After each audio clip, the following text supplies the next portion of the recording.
Hello dear students, welcome back to organise knowledge channel. आज की जो वीडियो है उसमें हम डिस्कस करेंगे worksheet number 17 for class 10th, विषय हिंदी है और ये वर्कशीट आपकी 13 अगस्त 2021 के लिए रहेगी। आज की वर्कशीट बच्चों वो आपकी काफ़ी इंटरेस्टिंग वर्कशीट है और ईजी भी है। वर्कशीट शुरू करने से पहले बेटा प्लीज़ चैनल को सब्सक्राइब कर दीजिए, बेल आइकन को प्रेस कर लो ताकि आपको आने वाली वीडियोज़ की नोटिफिकेशन वो मिल जाएँ। आज की जो हिंदी की वर्कशीट है उसमें हम सूरदास के पद जो है उनको पढ़ेंगे और ये जो वर्कशीट है ये गोपियों की व्यथा जो है यहाँ पर दिखाती है कि जब श्री कृष्ण जो वृंदावन है उसको छोड़कर मथुरा चले जाते हैं तो गोपियाँ वो किस तरह से परेशान हो जाती हैं, कैसे वो उनके चरणों की जो मिट्टी है, जो धूल है, उसको अपने मस्तिष्क से लगाती हैं। ठीक है, तो गोपियों का जो प्रेम है श्री कृष्ण के प्रति वो यहाँ पर दिखाया गया है। और जब वृंदावन छोड़कर मथुरा चले जाते हैं तो श्री कृष्ण जी जो है गोपियों के लिए संदेश भेजते हैं, अपने परम मित्र उद्धव के जो है हाथ उनके लिए संदेश भेजते हैं, योग का संदेश भेजते हैं, उनको भूल जाने का संदेश भेजते हैं। तो उसी सिलसिले में ये वर्कशीट जो है यहाँ पर दी गई है और इसमें दिया गया है सूरदास के पद। ठीक है, तो आइए बेटा वर्कशीट शुरू करते हैं। वर्कशीट शुरू करने से पहले बेटा प्लीज़ चैनल को सब्सक्राइब कर लीजिए, बेल आइकन को भी प्रेस कर लो ताकि आपको आने वाली वीडियोस की नोटिफिकेशन वो यहाँ से मिल जाए। उद्धव तुम हो अति बड़भागी। तो यहाँ पे गोपियाँ क्या कह रही हैं? गोपियाँ कह रही हैं कि हे उद्धव तुम तो बहुत बड़भागी हो। बड़भागी यानी भाग्यशाली हो। ठीक है, यहाँ पे ये व्यंग्य किया गया है किसके ऊपर? उद्धव के ऊपर, कि तुम तो बहुत बड़भागे हो, तुम तो बहुत भाग्यशाली हो। वैसे वो उसको क्या कहना चाह रही हैं कि तुम बहुत अभागे हो। अपरस रहत स्नेह तगाते नाहिन मन अनुरागी, पूर्णी पात रहत जल भीतर तारस देह न दागी, जो जल महातेल की गगरी बूंद न ताकऊ लागी, प्रीति नदी में पाव न बोरयो दृष्टि ने रूप परागी, सूरदास अबला हम भोरी गुर चाटी जो पागी। तो देखिए इसका अर्थ क्या है कि तुम बहुत भाग्यशाली हो, हे उद्धव तुम बहुत भाग्यशाली हो जो कृष्ण के पास रहकर भी उनके प्रेम और स्नेह से वंचित हो। तुम कमल के उस पत्ते के समान हो। ठीक है, यहाँ पे क्या बताया गया है कि तुम जो है कमल के उस पत्ते के समान हो। पूर्णिन पात यानी पात क्या होता है? पत्ता। पूर्णिन यानी तुम उस कमल के पत्ते के समान हो। रहत जल भीतर, जो जल के भीतर तो रहता है। तारस देह न दागी, ठीक है, लेकिन जल में डूबने से बचा रहता है। यानी तुम श्री कृष्ण के पास तो रहते हो लेकिन उसके प्रेम से तुम वंचित हो। जो जल महा तेल की गगरी, यानी जिस प्रकार तेल की गगरी को जल में भिगोने पर भी उस पर पानी की एक बूंद भी नहीं ठहर पाती, उसी प्रकार तुम श्री कृष्ण रूपी प्रेम की नदी के साथ रहते हुए भी उसमें स्नान करने की बात तो दूर, तुम पर तो कृष्ण प्रेम की एक छींट भी नहीं पड़ी। तो यहाँ पे गोपियाँ जो हैं वो अपने प्रेम को व्यक्त करते हुए उद्धव को बड़ा ही अभागा बताते हुए कहती हैं कि तुम तो उस गगरी, यानी जो गगरी क्या होती है? मटका जो होता है, तो उस गगरी के समान हो, तेल की गगरी के समान, जिसको भिगोने पर भी उसमें पानी की एक बूंद भी उसमें नहीं ठहरती है। ठीक है, तुम उसी प्रकार जो प्रेम की नदी है, कृष्ण को क्या कहा गया है कि प्रेम रूपी नदी है, तुम उसके साथ रहते हो लेकिन उसमें स्नान करने की तो बात बहुत दूर की है, तुम पर तो उनके प्रेम की एक छींट भी नहीं गिरी। प्रीति नदी में पाँव ने बोरैया, यानी तुमने कभी प्रीति रूपी नदी में पैर नहीं डुबोए, तुम बहुत विद्वान हो। ठीक है, इसलिए कृष्ण के प्रेम में नहीं रंगे। परंतु हम जो है यानी गोपियाँ वो कहती हैं कि हम भोली भाली कौन है? गोपियाँ हैं, इसलिए उनके प्रति ठीक उसी तरह से आकर्षित हैं जैसे चींटियाँ गुड़ के प्रति आकर्षित होती हैं, यानी हम उनके प्रेम में लीन हैं।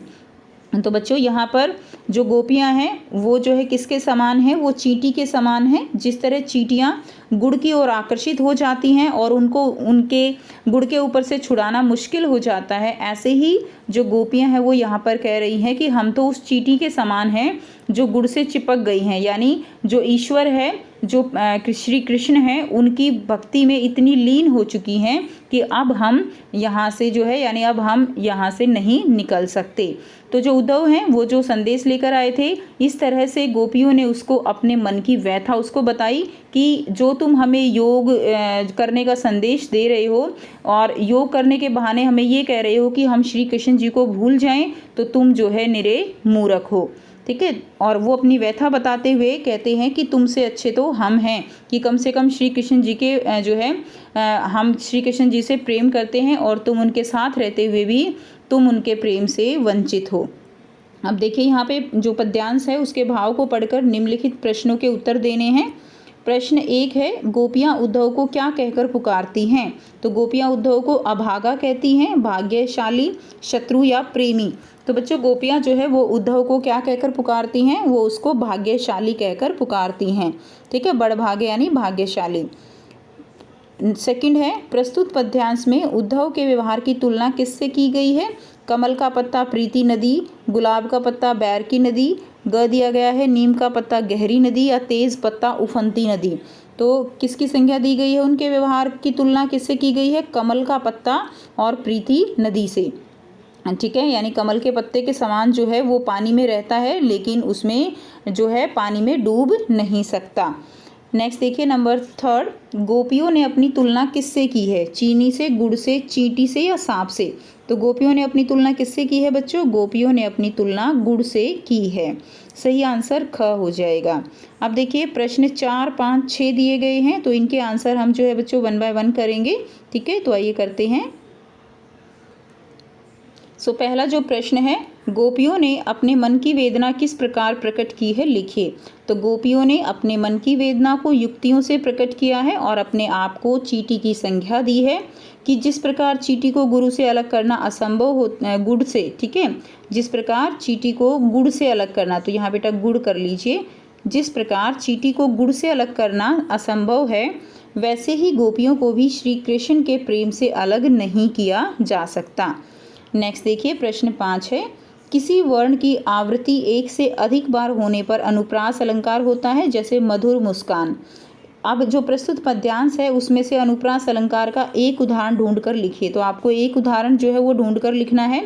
तो मैंने यहाँ पे 3 उदाहरण यहाँ पे लिख दिए हैं। ठीक है, जिनमें अनुप्रास अलंकार है।